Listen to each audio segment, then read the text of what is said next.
So what is it that you do specifically that has involved you in Walter Scott? Like, what's your authority on that? I don't know that I would claim to be authority on it, but I very much enjoy Walter Scott's writing as part of a larger canon of Scottish literature and culture, and so my interest is very much in Scottish literature and culture, specifically of the late 18th and through the 19th century. And Walter Scott was such a tremendously successful author, novelist, poet, essayist, biographer, editor, that I really enjoy teaching him because I think he's extremely important. Even though, as you've probably discovered in your research, he wasn't as highly followed in the 20th century as he was in the 19th. But in the 19th century, he was a huge literary rock star, basically. Quite influential for the last 2 centuries. So. Yeah, and what specifically were, like, I know that there was commemorations, but I'm not sure exactly, like, in what format. Do you want to talk about that a little bit?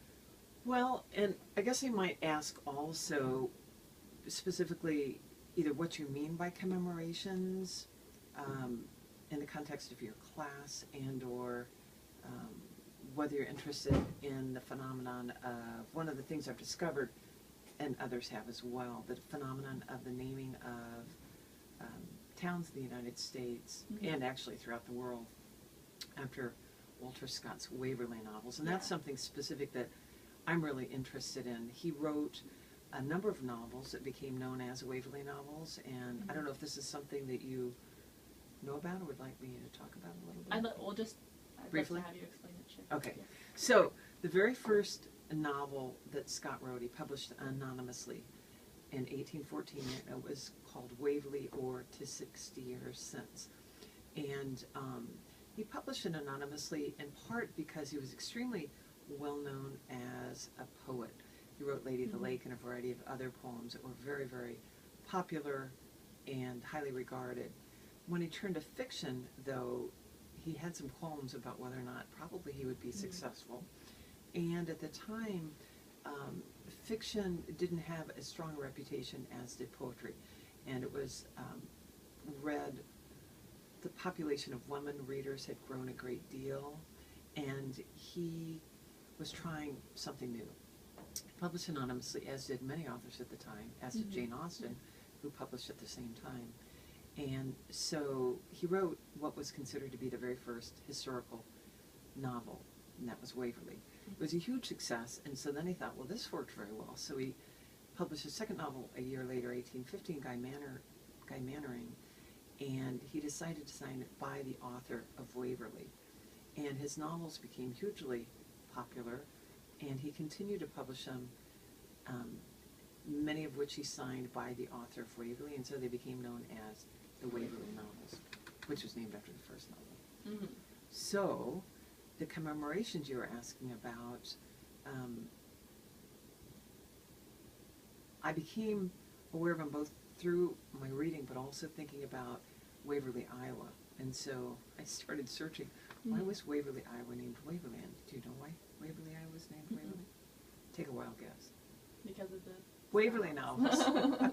It's spelled differently. It's missing the E from the L-E-Y. Oh. And so I was really interested in this, and so you wouldn't think it would be because of that, since it's spelled differently. It's spelled differently, and I guess I didn't understand the enormity of all of these places, towns throughout the world named Waverley. Some are named after specific Waverley novels, like Ivanhoe. I'm actually, we're going to start reading Ivanhoe in my class later today. Ivanhoe is a bit different because it doesn't have a Scottish subject matter, as did the first several Waverley novels. He actually moves to England in the Middle Ages with Ivanhoe. And so there are some towns named Ivanhoe. There's actually an Ivanhoe, Iowa, which is no longer extant, I think. I don't believe it's any longer in existence. But I started looking. There are Waverleys throughout the United States, but primarily in the area of the Midwest. And so I visited Waverleys, all spelled without the E, in Waverly, Ohio, 2 in Indiana. The new Waverly, I think it's the 1850s up north. The other established in the 1830s in the south of Indiana. Waverly, Illinois, Iowa, Missouri, Kansas and Nebraska. Nebraska actually named its streets after the characters and settings in the Waverly novels. Isn't that crazy? Yeah. So it's a really interesting and somewhat a unique phenomenon in sort of the swath of Waverlys that exist in the Midwest. So I think that in and of itself is really quite interesting. There are other Waverlys in the United States. Those are the ones which I visited, and I've been seeking to do some research on. So that's one really interesting commemoration in the United States. There are also streets named Waverly. I went to a restaurant in New York City, and it was on Waverly Place, actually.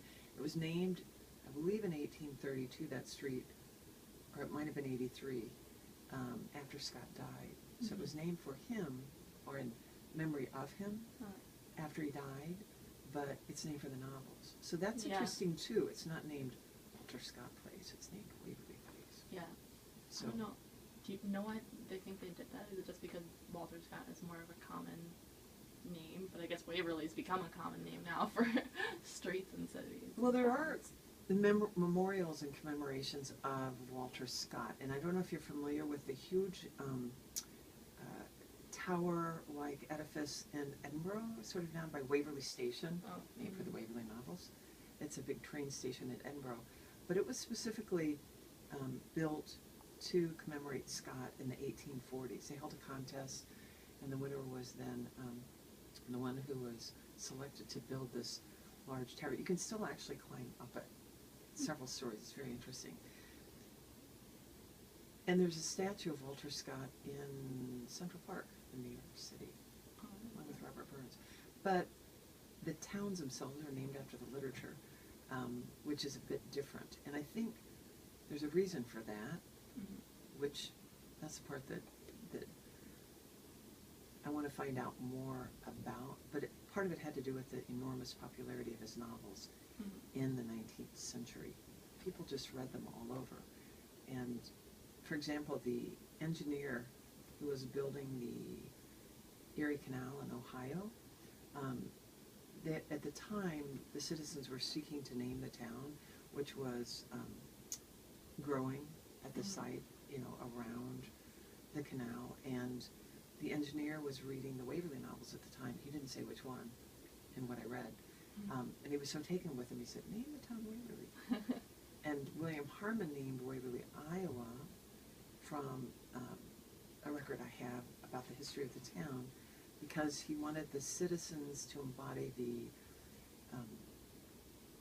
generosity, honor, I can't remember the third thing, that the novels espouse. So he wanted it to be sort of like these memorable characters in the novels. I don't know if that answers your question. It does. It's long answer. Of course.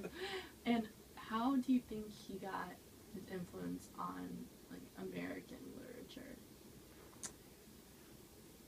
So how did he influence Americans in particular, or why might Americans have been interested in what he wrote? I guess kind of both. Well, a historian in Waverly, Iowa, told me that he thinks, I think this partially answers that question, that part of the reason that Americans were taken with, or perhaps renamed Waverly without the E, was sort of a push in the early decades of the 19th century towards pride in American national culture at the time. And you know how often British spellings come to the United States and they change? Honor, H-O-N-O-U-R, British spelling, H-O-N-O-R, and American spelling. That perhaps part of the changing of the spelling of the towns might have been sort of a desire to make literature their own, sort of an American national literature. There's also a tremendous pirating of Scott's novels when they came over. So American publishers in Philadelphia, New York, and Boston, they basically published them from an American publishing company, even though they were still the Waverly novels. And in a sense, they sort of became American in that very act of doing that. Or their publishing company. Yeah, sort of taking it on as their own. it's part of it. And then, actually, I was thinking about your topic. I have this book I could read you a few things out of that I thought might be of interest to you, because it talks about memory and commemoration in relation to Scott. But I don't have to do that right now if you don't want. No, definitely. I would love to. Okay, this is a great book. It's called The Afterlives of Walter Scott, and it's by Anne Rigney. A couple of things she says that I thought might be interesting. It's about modernization and memory making. But what she says is that literature is very central to this whole idea of memory making. So that there's a way in which, as towns are being settled, perhaps, well, she doesn't talk about the Midwest, but my thought is that as towns are being settled in the Midwest, there's sort of this this converging of history and memories of what has been, past historical events, because he was well known, Walter Scott was, as being a writer of historical novels. At the same time, people were embracing modernity. They were moving through the Midwest. They were looking back at urbanization in the East, yet, even as they were moving to the West. And the Midwest was just flourishing at that time as a place of crossroads, people coming from different backgrounds and mixing and moving forward. So there's sort of a, not a clashing, but a merger of history and memories of what has been, as well as the looking forward to the future. So this is what she says. Central to the role of literature as a medium of collective memory making, I shall argue, is its ability to cross existing cultural borders and to provide an imaginative template for articulating values and defining identities. Okay, so it's easily crossing borders. And that's one thing novels have a great tendency to do. They go from one place to another. They came from Scotland and Great Britain to the United States.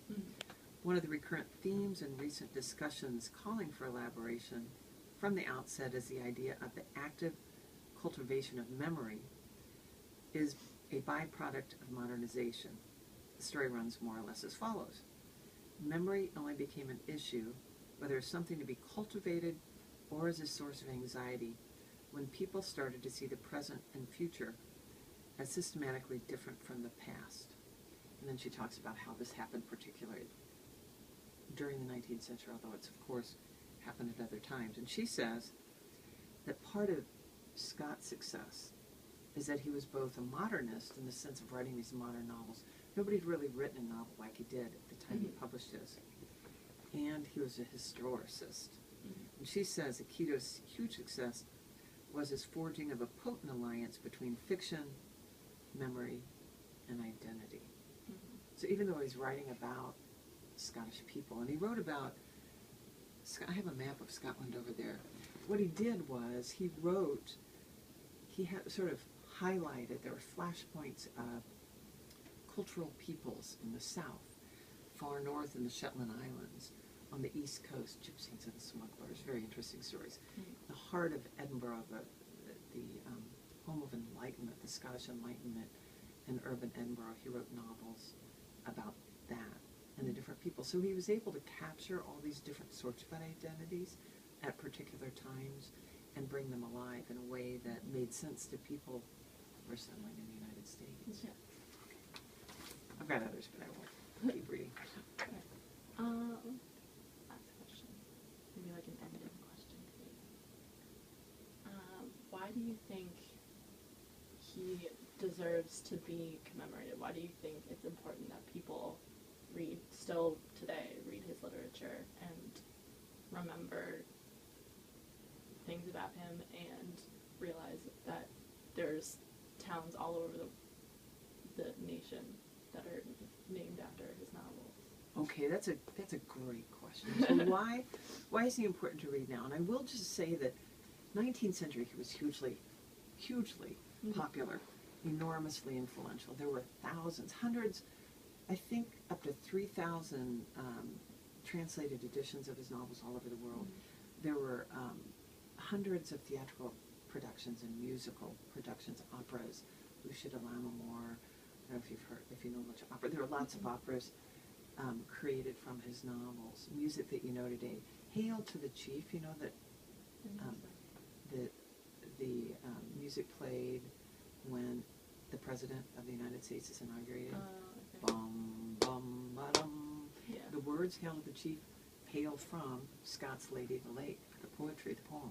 Oh. There are all sorts of ways in which actually our popular culture today and what we think of as being part of our culture now really stems from Scott. And the New York Times published an article in January of 2013 that said Walter Scott and Jane Austen were the two most influential authors of the last 2 centuries in terms of their styles and themes. So for no other reason, I think that students who are interested in literature and stories could find just a wealth of interesting plots, characterization, themes in Scott's stories themselves. But the other part of the story of Scott is that his reputation was not as great in the 20th century. Jane Austen kept coming up. Scott's was sort of squelched for a variety of reasons. Within the last 10 to 15 years, his reputation and the attention to his work by scholars has just jumped up enormously again, because I think he offers us ways to think about our present culture. He often talks about the clashes of different cultures, and he comes down in a way that recognizes the differences in culture. At the same time, he argues that there are ways in which they can actually coexist and move forward in a positive manner. And that's a sort of a simplistic way to describe it, but he offers ways for people reading his stories to think about cultures, their differences, as well as their similarities and how they can move forward. And with Scotland seeking independence recently, there's been great attention to Scott as a sort of a voice for Scotland and the Scottish people, all the different peoples all over the nation of Scotland. So those are a few reasons, perhaps. I think that's all I have to ask you. Thank you for meeting with us and taking time out of your day. Thank you for taking time to listen to me blather on about Scott. Of course. He is a great author, and I recommend. I can tell you some specific novels, but anyway, good for you for researching him. Thank you for asking me. Of course. All righty. All right.